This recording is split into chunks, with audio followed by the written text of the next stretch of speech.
Selanjutnya topiknya adalah benda asing pada konjungtiva. Ini juga cukup sering ya, karena semakin banyak kosmetik sekarang, semakin banyak orang pakai maskara, itu sering sekali kami dapat kasusnya itu. Tapi benda asing pada konjungtiva, saya rasa dokter-dokter sekalian yang pada fase primer juga bisa untuk menanganinya. Benda asing yang paling sering berupa debu ataupun hewan, misalnya semut, kosmetik, terutama dari kosmetik dari maskara seperti itu, dan lain-lain. Pasien akan datang dengan keluhan terasa mengganjal dan juga nyeri. Kemudian tajam penglihatan umumnya tidak terganggu karena dia tidak mengenai bagian media refraksi seperti kornea. Tapi yang perlu diperhatikan adalah apabila benda asing itu terselip pada bagian konjungtiva palpebra di belakangnya kelopak mata, maka setiap kali dia berkedip, dia akan menggesek dari kornea, sehingga korneanya akan terjadi erosi. Seperti ini dapat kita lihat akibat ada benda asing yang relatif sangat kecil mengakibatkan adanya defek pada epitel kornea. Sehingga apabila epitel kornea terjadi defek, umumnya pasien akan mengeluhkan lebih nyeri dan juga lebih mudah terinfeksi dari bakteri karena epitelnya yang sudah defek. Penanganan dari benda asing pada konjungtiva adalah pertama harus diperiksa ketiga konjungtiva. Baik konjungtiva bulbar, yaitu pada konjungtiva yang berdekatan dengan kornea, kemudian konjungtiva palpebra, maka dokter-dokter sekalian harus melakukan eversi baik kelopak mata atas dan juga bawah.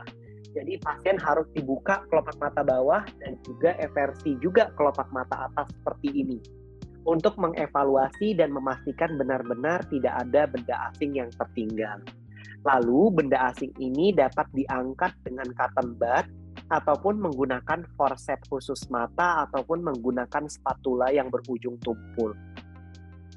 Apabila benda asing tersebut tidak terlihat, maka dokter sekalian dapat melakukan irigasi dengan normal salin lalu dibersihkan dengan cotton bud. Sebelumnya pasien apabila mengeluhkan nyeri juga dapat diberikan anestesi topikal. Fluoresen ataupun zat warna yang sering kita gunakan pada kornea, warnanya kehijauan seperti ini, dapat kita berikan untuk memastikan apakah terdapat defek pada epitel kornea.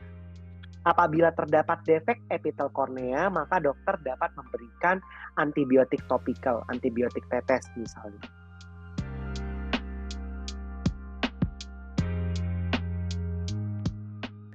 Selanjutnya adalah benda asing pada kornea.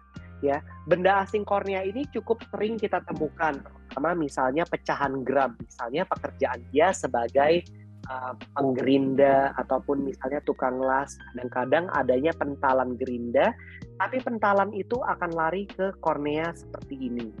Dokter-dokter sekalian apabila tidak memiliki slit lamp pada fasilitas kesehatannya dapat melakukan pemeriksaan dengan senter sederhana, di mana dapat dilihat di sini seperti adanya benda asing yang tertancap pada kornea. Hati-hati sekali apabila pecahannya itu bahan-bahan yang sifatnya aktif, seperti besi ataupun material tanaman.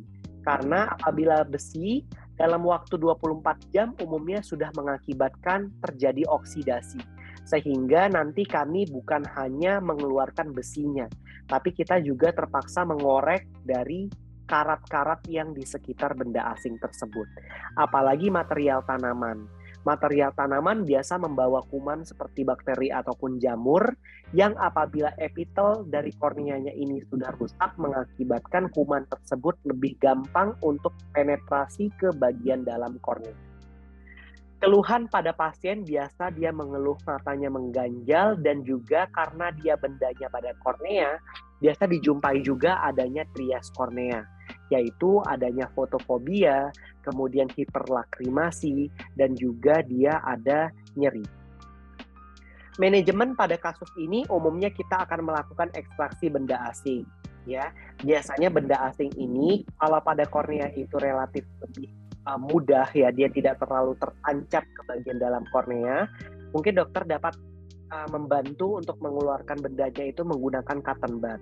Tapi apabila dengan cotton bud masih gagal, maka sudah sewaktunya dirujuk langsung ke dokter mata ya. Terapi lain sama dengan erosi kornea, yaitu pemberian antibiotik topikal dan juga beban kasar. Perlu diperhatikan ada beberapa kasus pecahan gram yang mungkin cukup banyak, yaitu suatu blast injury. Blast injury akan mengakibatkan benda asing yang sangat banyak pada kornea seperti ini. Kadang-kadang kalau kasus-kasus seperti ini, kita akan melakukan pengeluaran benda asing di bawah general anestesi. Jadi pasiennya akan kita bius umum, baru partikel tersebut akan kita keluarkan satu persatu secara manual.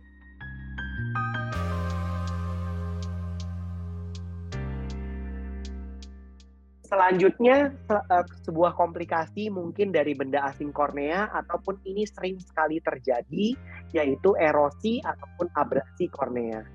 Erosi ataupun abrasi kornea secara definisi adalah suatu disruption ataupun kerusakan dari epitel kornea. Biasanya ini terjadi akibat trauma ataupun penggunaan lensa kontak. Ataupun mungkin selama dokter mengucek-ngucek itu terjadi epitelnya itu tergeser, ya, epitelnya itu terkelupas, ataupun sering juga karena kena kuku. Nah, ini relatif sangat nyeri sekali, ya, sangat nyeri karena dia nervus 5 cabang pertama itu mempersarafi dari kornea. Nah, seperti ini ternyata tidak terlalu terlihat adanya defek pada epitel kornea. Ternyata setelah dilakukan penetesan fluoresen, zat warna menunjukkan adanya defek yang cukup luas pada epitel kornea.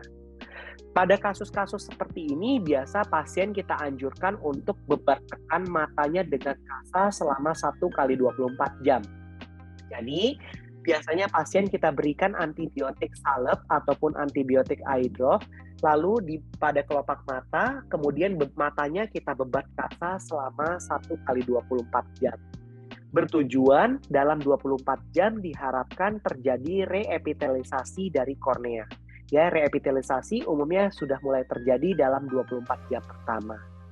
Apabila lesinya cukup luas dan juga dipastikan tidak ada infeksi, maka dokter-dokter dapat memberikan kontak lens bandage.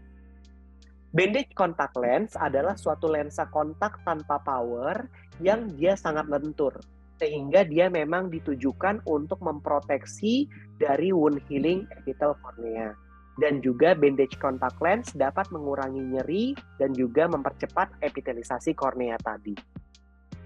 Untuk mengurangi nyeri, dokter sekalian dapat meresepkan cycloplegic drops. Contohnya misalnya home atropine ataupun atropine eye drop 1 kali sehari.